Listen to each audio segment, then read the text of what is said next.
Controversial Million Youth March, its organizer, Khalid Muhammad, sat down for an exclusive one-on-one with our Dominic Carter. Dominic joins us now with a few excerpts from the interview. Dominic? Good evening, Louis. He's been called a demagogue and a racist. And with every press conference, Khalid Muhammad adds fuel to those charges. We know very little about the man at the center of the storm of tomorrow's Million Youth March. At times confrontational, at times lashing out at me, Muhammad defended his rhetoric and his mission.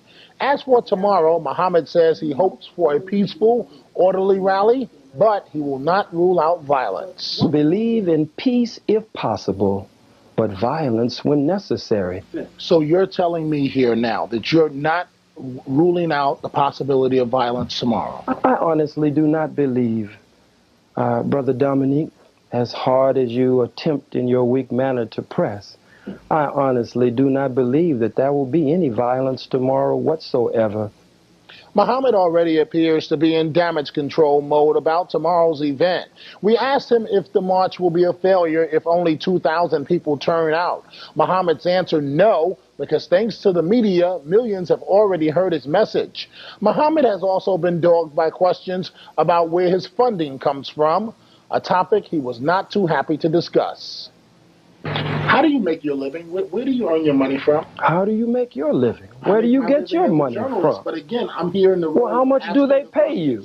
I make a decent salary. And I make a decent salary from the masses of black people who love me. From donations? From the masses of black people who love me and love the strong and bold, uncompromising stand to reestablish black power. Muhammad did tell us he did not pay for his Harlem brownstone or even the suit he wore to the interview. We asked him what, besides the color of his skin, separates him from David Duke. Muhammad says his people have been oppressed, Duke's have not. We also asked him this question about Dr. Martin Luther King Jr. What would Dr. King think of what you're doing?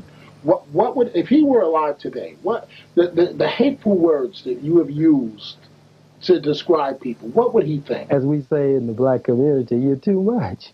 I mean, they've given you a list of questions. You're just making sure you go through every one of them. I hope they will give you a bonus, Mr. Carter. What would Dr. King think?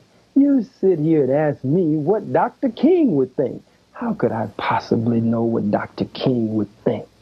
I think, though, that maybe Dr. King would understand that when you have a strong, militant, revolutionary, uncompromising voice out there, that it forces the enemy in a position to say, I'd better deal with Martin Luther King Jr.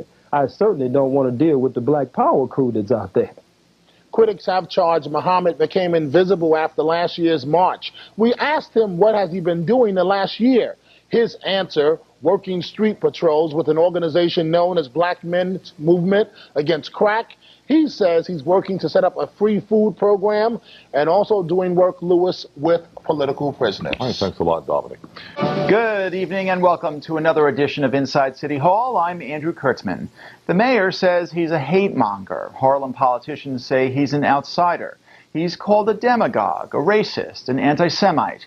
And with every press conference, Khalid Muhammad adds fuel to those charges. Tomorrow he'll address his so-called Million Youth March. Today, the minister sat down for an exclusive interview with my New York One colleague, Dominic Carter. Tonight, we'll bring you that interview. And then later, we'll bring together our Friday Reporters Roundtable to discuss the matter. We'll also part the curtains on this week's winners and losers in the news. But we begin with our top story. Khalid Muhammad refused today to rule out the possibility of violence at tomorrow's rally. He met up with our camera crew at Amy Ruth's, a restaurant on 116th Street in Harlem. He sat down with Dominic Carter to discuss his critics, his reputation, and more. Here is that interview. Mr. Khalid Muhammad, we want to thank you very much for joining us here on New York One. Thank you, Brother Dominic. I hope this is an opportunity for you to express your views, but also, frankly, there are some very serious questions that you need to answer. So let me go back to last year's Million Youth March, the first one that was held here. Now, you claim to be a leader in the African-American community, but what kind of leader tells thousands attending a rally.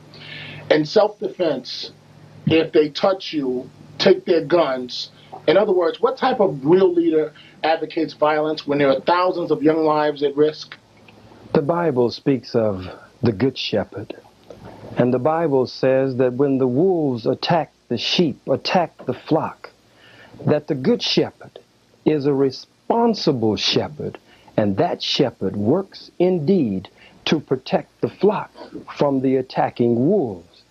I notice you said in your statement that it was a statement in self-defense, and certainly in the Second Circuit Court and the Court of Appeals, Judge Chin and the higher court determined that my words were indeed words spoken in self-defense and self-defense only. But what kind of leader uses those words when there are people's lives at risk? A strong leader, a bold leader, an uncompromising leader. And then the type of leader that as soon as the stuff hits the fan, he leaves. Well, you know that I didn't leave, but you are playing the devil's advocate, as you do so often. You're sitting here in the place of the white man, saying what the white man wants you to say. You've seen in the newspapers, in the Post, in the Daily News, me in the middle of the police and the security holding me back. It was impossible to leave. I've even heard the lie that I left in a white Mercedes-Benz, which was early in the morning at 9 a.m. when I went to Federal Express. The police froze all vehicles behind the stage. No vehicle was allowed to leave that day. And as I faced the Klan and police in Jasper, Texas, after they had dragged our brother to his death, that is the way I faced them that day. And it is a propaganda scheme to say that I turned heels and ran, and I understand it's up to you to make sure that that gets out. But let me backtrack for 1 second. You've started with, I'm here in the white man's shoes, and I guess you're headed with the Uncle Tom. Do you work for New York One? I do work for Are you being paid for this interview? Do you get a check, sir? Is that the best shot that you have, the Uncle Tom line? I didn't call you Uncle Tom, but you said you said it better than it could be said. You are here indeed. I believe you are a professional, but I do also believe that as a professional, you have a job, you have a duty. And I don't believe that you are a reporter first in the way that you have presented yourself to the community, a reporter who reports fairly. I believe that before being a reporter, you shouldn't be a reporter first. You are not a reporter first. You should be black first, with the responsibility. What kind of reporter would sit up and keep telling lies? What kind of reporter would try to confuse his people for a paycheck? Well, can you answer that, sir? Again, I'm here to ask the question. But can you answer that? Again, one other question. Will you answer that, sir? Minister, I'm not here to answer the question. What kind of reporter would ask the question? Put out false reports, sir? I don't. You're my brother. I love you, but don't do this, brother. Be a strong reporter. Be a revolutionary reporter. It was Paul Robeson who said the battlefield is everywhere. And so you must battle on the battlefield at New York One. Police made the move last year to shut down the generator. But you had to know, you're a very smart man, that the city was not going to let you go 1 minute past 4 o'clock. Can one reasonably conclude that you were looking to spark an incident, possibly to spark a riot? Emphatically no, sir. I was not. And I appreciate the credit that you have given me. But I did indeed believe that there would be flexibility at the end of the rally, because they had promised flexibility. And they had said that there would not be strict adherence to the 4 o'clock. So as you know, and I've heard you say, I had finished speaking. The police attacked an otherwise peaceful rally that had already concluded as I told our people to go on home in love and unity to their families. So I guess to some degree, sir, I did not believe that they would attack at 4 o'clock or 4:01 in answer to your question. Are you going to honor the 4 p.m. deadline tomorrow? Indeed, I will honor the 4 p.m. deadline on tomorrow. Are you willing to vow that you or your supporters will not call for violence tomorrow under any circumstance? No, sir, I am not. We believe that by the grace and the power of Almighty God and our ancestors, that we have a God-given right. We have a human right, And according to white constitutional law, we also have, according to white constitution, a constitutional right to believe in peace if possible, but violence when necessary. Everything in nature, sir, will defend itself. We should not be the aggressor. We should not be provocative, but we should defend our men, our women, our children, and our elders, as Judge Chin said, in self-defense. So you're telling me here now that you're not ruling out the possibility of violence tomorrow? I honestly do not believe, Brother Dominic, as hard as you attempt in your weak manner to press, I honestly do not believe that there will be any violence tomorrow whatsoever. As we present the Million Youth March 1999 7-point program of action, as we present that program to the masses of our people, to the indigenous people called the Latinos and called the Dominicans and the Cubans and the Puerto Ricans and the Red Indians or other indigenous people who will come to join in with us. And I hope you will be there. I will be there. Not just as a reporter, but as a black brother. I will be there in the role solely of a journalist. I want to talk. But black also, right? I want to talk. But you will be there as a black man, won't you? I'll be there in the role of a journalist. Only as a journalist? I'm interested. Oh, Brother Dominic, I'm embarrassed. I'm ashamed of you. You are somewhat a mystery. I believe you own a brownstone on Stravers Road here in Harlem. You don't believe that. You know that. Okay. In Harlem. Where else do you live? Do you have a residence in New Jersey? No, sir, I do not. Only in... You know that if I had a residence in New Jersey, it would be back on the front page of the New York Post or Daily News, as they put right after my assassination attempt, put the picture of the building I was living in and a map in case someone got lost on their way to my door. Okay, well, that raises a very legitimate point. How can you claim to attack whites and you were living in New Jersey in a building predominantly... Sir, I live in New York, and it's white. I live in the state of New York, and it's white. That's not hypocritical? Indeed, I live in the United States of America, and it's white controlled and white dominated. And I'm now interviewing on New York 1, which is as white as it can be, with a few black spots here and there. Again, you, for the most part, remain a mystery. But can you tell us, since the last Million Youth March, what have you done here in New York as a leader? Not general themes, specifics. I'm so happy to answer that question because my critics have called me an outsider. The politicians of Harlem, when every day they sanction busloads of whites who are outsiders to come in and gobble up Harlem like little white Pac-Men, and have sold out to the white business interests and run the vendors from 125th Street. I must say to you that we have been working throughout the entire year with the black men's movement against crack, going door to door and street by street and block by block in the black community. That's not what I just started doing, my dear brother. That is what I've been doing all of my adult life and some of my young life as a teen, in addition to our anti-drug program. We're working to set up the free food program, only giving out food now and having free food programs here and there, but intending to lay the base from this mass mobilization, as Brother Kwame Ture taught us before he went on to the ancestors, now mass organization, free food program, feed the multitudes over the past year. We have done street patrols called crime units. Been feeding the poor over the past year here in New York City? My dear brother, sir, we have been doing that. That brings up another... And working with political prisoners that most talk about or read about. We have direct contact with them, speaking to them by telephone and in person as we go in and out visiting them and fighting for those who are on death row unjustly. Brother Gary Graham, Brother Mumia Abu Jamal, and many others of the political prisoners who are locked down.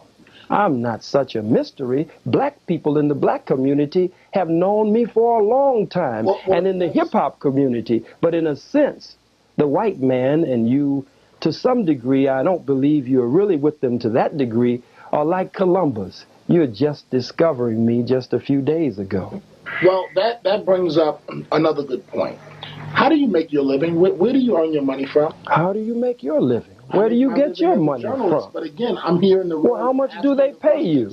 I make a decent salary. And I make a decent salary from the masses of black people who love me. From donations? From the masses of black people who love me and love the strong and bold, uncompromising stand to reestablish black power, black nationalism, Pan-Africanism, and black liberation theology in our youth and indeed in the masses of black people. So they make sure, my brother, that I have shoes on my feet and that I have food to eat.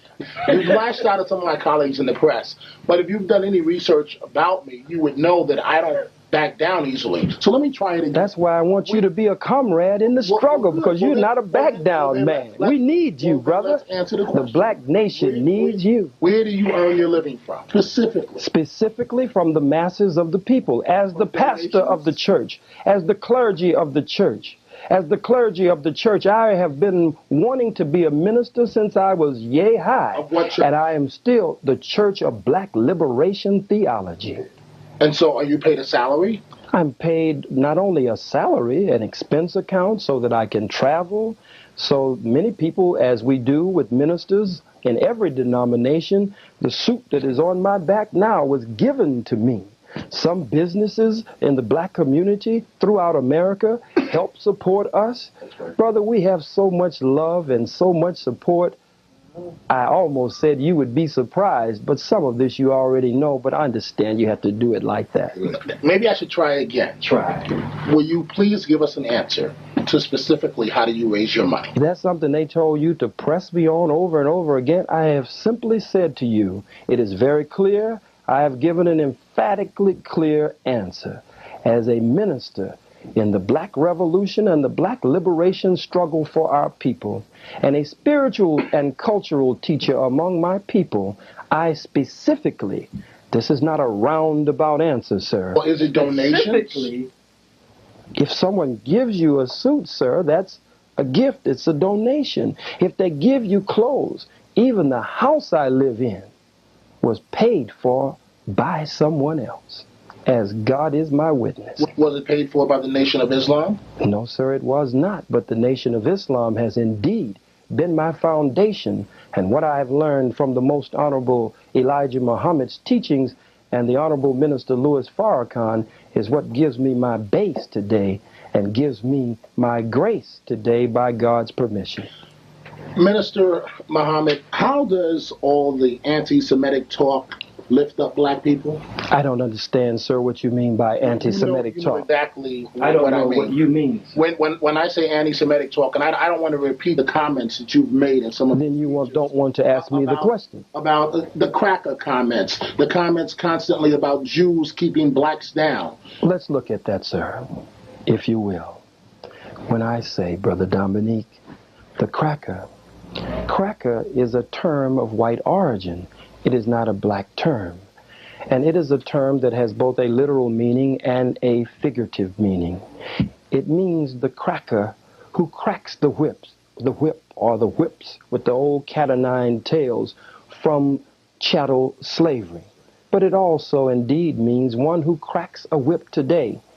Giuliani, Safer, who cracks a whip to keep his slaves or to keep his subjects or people he would like to be his slaves or subjects and would like to keep under his control, to crack that whip and keep them in line, to tell black elected public officials, I'm not going to meet you when Jallo was shot at 41 times, or Brother Abner Louima was sodomized. I'm not going to meet with you, but to immediately set up negotiations with the community, the so-called Jews in the Brooklyn area when something happens in their community. That's a cracker. We always said on the plantation, Lord, child, Lord have mercy. Here come the cracker man. He's the one who cracks the whip to keep you in line. Okay, well, what is, besides the... And the so-called Jews, I say so-called, not in mockery, Brother Dominic. I'm not playing to any cameras. They are the so-called Jews because we are the true Jews, the true Hebrews, the true and real Israelites whose birthright has been stolen by them. We are the true ones that fulfill Bible prophecy and scripture. Isn't it a fact that you know, by throwing out those terms, you're guaranteed press coverage? I'm not throwing out terms. I'm fighting age-old enemies, and I'm planting seeds in the minds and hearts of the youth and the masses of my people that we will not make the same mistakes again. As they say in the so-called Jewish community, never again. Never again. What happened in your life that gave you your personal experience, your perspective on Jews in your lifetime? Study, experience, living, studying the teachings of Dr. Yosef Ben Yachanan, studying the teachings of Dr. John Henry Clark, studying the Most Honorable Elijah Muhammad, Minister Malcolm X, the Honorable Marcus Mosiah Garvey, and the Honorable Minister Louis Farrakhan, Dr. Barashango, and Browder, and Akbar, and many others. There are volumes of material, and even studying the book called The Secret Relationship Between Blacks and Jews, a book that thick with nothing but so-called Jew historians and scholars who explain their role in the Black or the African Holocaust. Do you have a Jewish friend? No, sir, I do not have a Jewish friend. I am the Black Jew. I am the Black Hebrew. I am a member of the family of the Black Hebrew Israelites. But if you're asking me, do I have a white so-called Jew friend who is not in that line of Semites, so I can't be anti-Semitic? Did you know that there are Semites in Africa? Did you know that there are Semites in Asia? That there are some Semites so black until they're blue black, purple black, and beautiful? These are people using a political term, anti-Semitism, when it's really anti-Kemetism, an anti-black program. Let me ask you this, and maybe you'll answer it and not attack me, but let me try this. I haven't attacked you, brother. The Uncle Tom. I didn't call you an Uncle Tom. You haven't used it yet. But well, why accuse me of something I haven't done? Okay. You're just like they are in that instance, but you're not like that in other ways. Well, here's the question. Besides the fact that you're an African American, what is the difference between you and David Duke? The difference? Oh, that's a good question. No one has enslaved David Duke's people for over 400 years. David Duke's people, the white people, have not been in slavery under us, chattel slavery.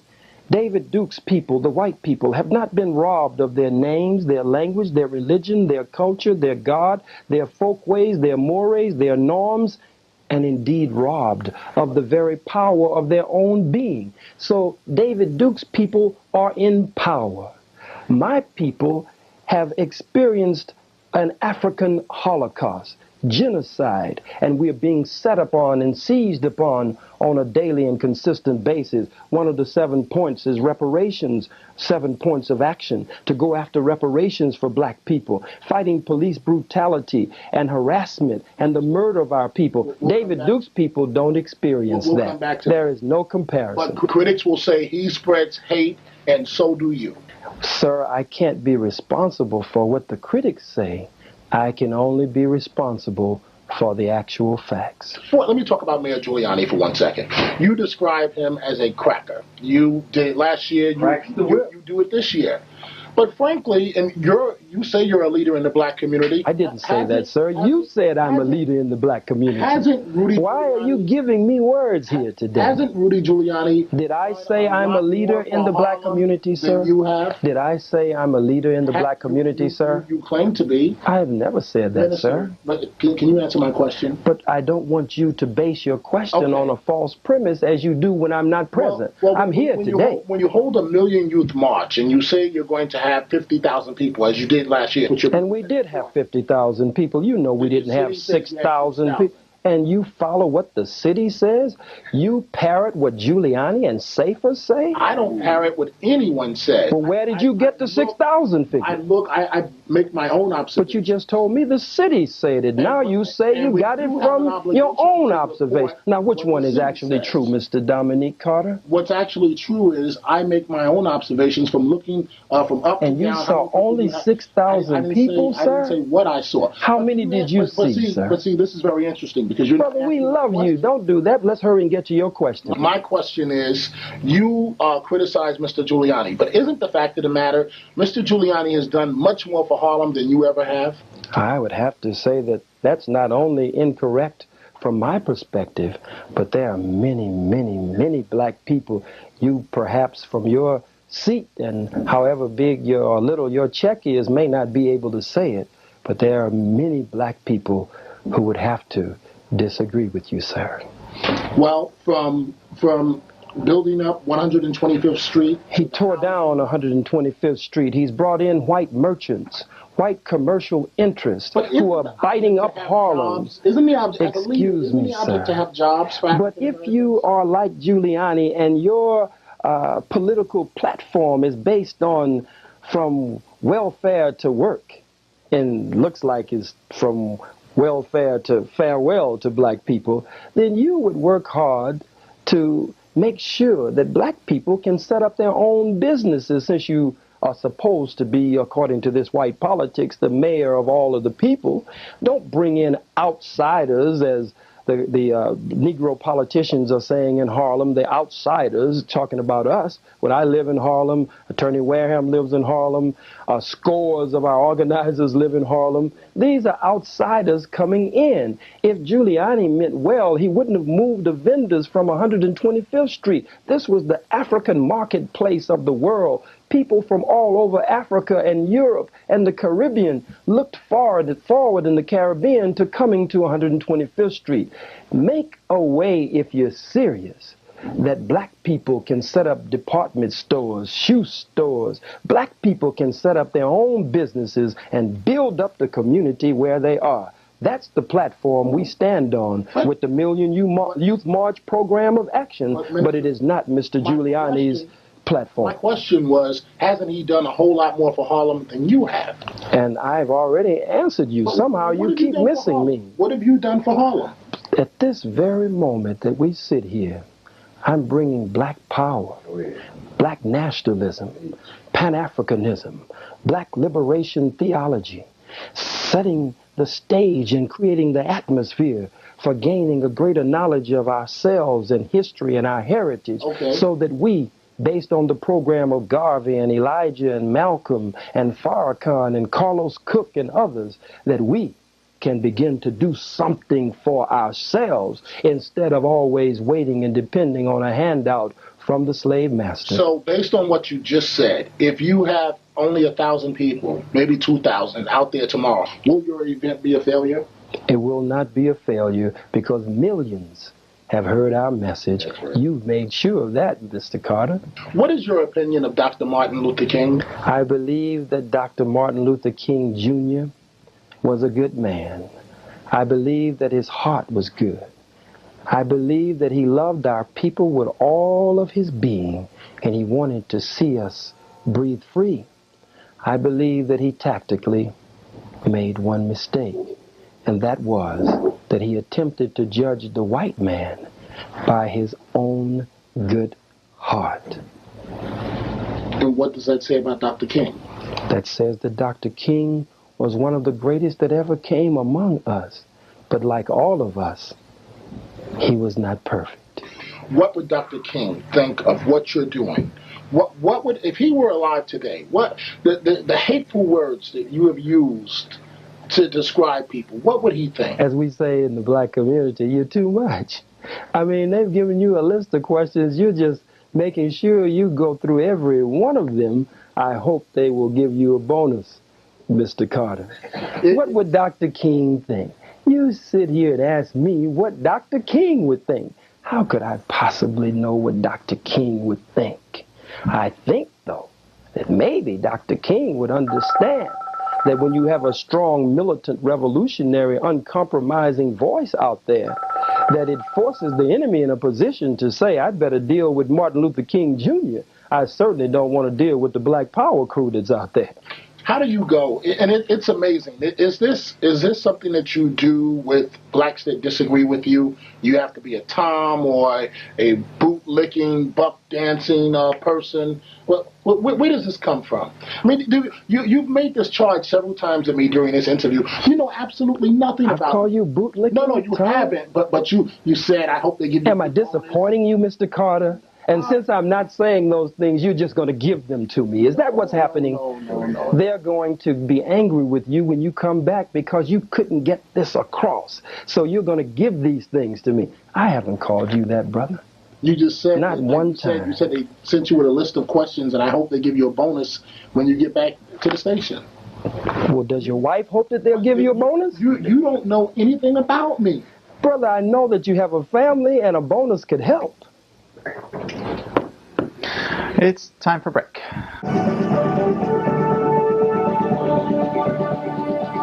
Welcome back to Inside City Hall. We now bring you the conclusion of Dominic Carter's interview with Khalid Muhammad, the man behind the Million Youth March. Minister, we've talked about many topics. Let's now discuss your 7-point plan. And is it realistic? I mean, one of the things that you're talking about is paying African Americans for slavery. Yes, sir. Now, the President of the United States, how many presidents did it take to apologize for slavery? You have to know that that's not realistic. Reparations, that it won't happen. Well, sir, the Japanese were paid reparations. The people who are called Jews were paid reparations. Some of our brothers and sisters of the indigenous people who are called by the white man Indians, some of our brothers and sisters were paid reparations. And we can never say that it is unrealistic. It is a goal. It is a platform. It is a just demand against our oppressors and those who indeed owe us to repair the damage. So, because you feel that it is unrealistic is not reason enough that the youth would take it from the 7-point program of action. Can you go through the 7 points quickly? Please allow me to do that. I thank you. Number 1, the program of action for the Million Youth March 1999 is to end police murder and brutality and the harassment of our people. Point number 2, self-defense of the black community, to build the people's militia as a self-defense unit as the Constitution of white America allows for. Number 3, control of the politics and economics in our communities, build independent political, social, and financial institutions in our community. All realistic goals. Number 4, build independent schools, black liberation schools, community control schools, alternative schools, where we can train and teach our children a proper knowledge of self and education that will lead to a brighter future. One of our sub-themes of the march is saving our youth, securing our future. Black power into the year 2000 is the main one. Number 5, reparations for the descendants of African people enslaved in the United States of America, we have just touched. Number 6, free all political prisoners and prisoners of war. And number 7, self-determination for the black nation. 40 million Africans inside the United States are an oppressed and colonized nation, and our struggle, the youth say, and we back them up 100%, and it is our struggle also, is for national liberation. What type of leader identifies an elected official, a council member, yes, sir, and then has his followers, or his followers then follows that individual for several blocks, and the elected official, Bill Perkins, Councilman Perkins, feels threatened? I'm glad that they gave you the right questions. We never did that. That is why District Attorney Morgenthau could not indict me. That is why no warrant was issued. That is why in all of the clips that were played initially, Councilman Perkins called for my arrest. But you see me in none of the clips. I didn't tell anyone, go get him, go do this. And all of those who are around him, all of them, just a second, all of them who are around him are his own supporters, and they're the ones jostling him and moving him. Not one of the brothers or sisters, the youth that I watched from across the street, ever touched him. Not one of them ever threatened him, but in the tradition of Harlem as we always have done in Harlem. They did ask him why this and why that and how come you this and how come you that. I think it was a good exchange. There is no need for the councilman to fear any violence or physical harm from us, but we are going to send the councilman home come election time so he can watch the activities of Harlem from the television set comfortably at home. What do you say to those that say you are nothing more than a con man? I would say that I am gaining, by the grace of God, the confidence of my people, that they see me as not one who will turn heels on them and run or grab the money as the lie goes out when we played video film after video clip in court. And there is no evidence to support that. I think that I have gained to a great degree their confidence, and we were in the what is called the Latino community, and they shouted in the streets, chanting when we went through and when we stopped to greet them. I have gained the confidence of our people, and God is increasing that confidence on a daily and consistent basis. But if by that you mean something negative, I have never been that, and it's not in me to be that, sir. Minister Khalid Muhammad, thank you very much for joining us on New York One. Thank you. I hope you get that bonus.